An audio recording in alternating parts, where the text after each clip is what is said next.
Thank you for your time. Senator Li Arellano came out of local government, so I'm getting a little bit of flashbacks here tonight. I grew up a Granite Tour Board. I now live in Dixon, and I'm here in my official capacity to give you a very brief update on this past spring session of the Legislative General Assembly. And then I will be, let me make sure I got my date right, in Rochelle for Town Hall on July 14th. I'm going to have a mobile Secretary of State. I'm bringing the Secretary of State out to Rochelle from 10 to 2. So all your constituents, all the members of the region are welcome to get their SOS work done. And then Representative Fritz, the mayor, and I will be doing a town hall at 5:30 at the town hall. So anybody who thinks 3 minutes of me is not enough is welcome to come by. So with that said, let me jump in real quick, and I will try to keep this under 5 minutes here, around 3. First of all, for the budget, we do have a record budget. There was a lot of fund sweeps and tax increases part of it.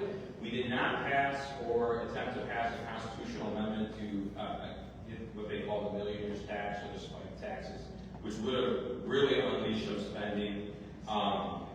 So there were a lot of the normal fund sweeps. A couple details, I won't get too detailed, you can come to Rochelle for that, but a couple details that impact everyone here directly. The Rural Road and Bridge Fund, which was swept dramatically as a matter of formula annually in the last veto session to the tune of about $500 million a year. That was not fixed, but what they did is they did $500 million extra in one-time bonding this year. We passed a law increasing our bonding authority. For some of the court spending, none of which can come to Ogle County, I'm afraid, because they did that on a partisan basis, which I'm not sure is legal. But until we can prove that in the court of law, that's how they're doing it. And to borrow essentially the $500 million hole this year. So the good news is that road and bridge fund for non-Chicago areas has been made whole for 1 year. The bad news is we're not actually paying for it. We're punting it forward with interest to my kids, your kids, everybody's kids, which is a big problem for me. But in the short term, they fixed the political problem of ripping away those. I don't know if that's the solution for next year. They keep pointing to tax increases and trying to get us on board to vote for them to solve that on an ongoing basis. I am not willing to do that because every time I believe we have given tax increases, they somehow just end up with more spending as opposed to whatever the heck they said they were going to fix. So I'm a big skeptic. The other thing I'll note, which I did already, is the legislative initiative money was part of that bonding. They gave, I think, every senator $3 million, every state rep $1.5 million. As long as you're from the right party. It's not the way it was usually done in Illinois, under almost any governor except this one. Again, I'm not sure how it's legal, but that means the top 10 poorest counties in Illinois are denied any legislative initiative funding whatsoever because they don't have to be represented by Republicans. It's not always the case. It is right now. So if they tell you they believe in equity, I would go ahead and not believe them because that's not how they're legislating. Unfortunately, mandate relief, I have more bad news there. Coming out of local government, mandate relief, I know, would be very helpful in terms of local costs, which directly impact what you have to levy, so you're not getting slaughtered over property taxes and your constituents. All we did is pass more mandates. We passed mandates that will increase homeowners insurance, which would go into mortgages. We passed more school mandates, and we passed more local government mandates, especially when it comes to cost of construction, which is the big driver. So that part was extremely frustrating to me. Last year, we actually got a little bit of school government mandate relief done. This year, there was nothing of that nature that passed. We did do some bipartisan reform of AI, which I think is very helpful. However, we did not extend that to data centers. So you're seeing data centers being a hot topic in terms of your local constituency getting angry. There are things we could and should be doing at the state level to protect you from having to worry about that. That includes water and environmental protections on data centers. That should happen at the state level. We did not do it. That includes zoning and setbacks and protecting how you zone and closeness to residential for things like noise pollution. We did not do that either. And that includes making sure they cannot pit communities against each other when seeking tax incentives. We did not do that either. So I'm sorry to tell you we offered you no support whatsoever when it comes to oversight of data centers or even categorizing them. I think something those of you involved in zoning know, there's a big difference between a data center that's storing YouTube funny cat videos all the way to reactive AI, water log, gas,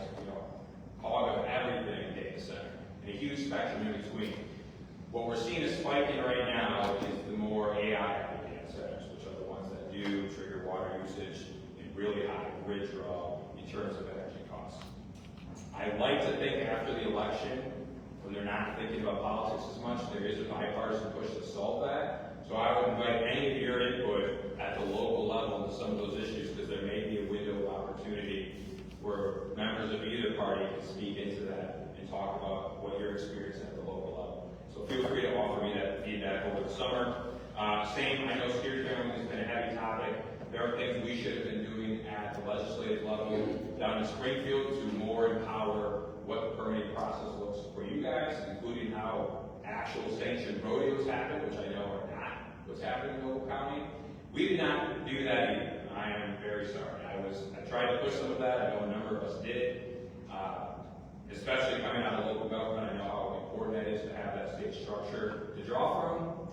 That's another one I caught up in politics, and I'm hopeful next year we can have some serious discussions down in Springfield about what the difference between a real rodeo and a cruelty looks like, so that you guys are better able to draw those lines instead of trying to set precedents. I won't go into the Bears discussion because we might go back to a special session, other than say we are trying to make overall property tax relief to the local governments pass through your constituents part of that discussion. We know why entities like the Bears or some of these big manufacturing, for example, are getting hit. The property tax is a big component of that. The state mandates and pension debt are huge components of that. We are slowly chipping away at the pension debt at the state level. We are unfortunately not on the mandate level. The last thing I'll note, and probably about out of time here, is on the housing matter. You may have seen that became a big discussion down in Springfield, as it should have been. I think it was more of a political discussion than a real policy one, because the governor did not introduce his legislative ideas at the beginning session. He waited until about halfway through, and there really wasn't enough time to do it. I do think that's something you'll see pop up again. So I'm asking my municipalities and any of my local governments, that's another one. I think there will be a window post-election, either during veto session, lame duck session, or next January, for rural legislators like me to have a window of time at the committee level to speak into what we're going to do. So my job is to be ready with information for you and for my own research so that I'm able to speak into that moment. So much like data centers, that is where I would invite feedback from all of you in official capacities. Feel free to reach out to me in my office with what you're seeing and experiencing. Because I will tell you, it is much more effective when I go down to Springfield and instead of saying, this is what Li Arellano was thinking, I say, this is what my county board members are telling me. This is what my mayors are telling me. In fact, the reason the governor ran into so many problems with his housing bill is because rural mayors, suburban mayors, and the city of Chicago all came together in unison and said, this is not the right way to do it. We need help, this isn't the right way. And when people get organized at the local government level, even in a one-party gerrymandered state, it makes a difference. The housing discussion is a great example of that. So with that, I'll close.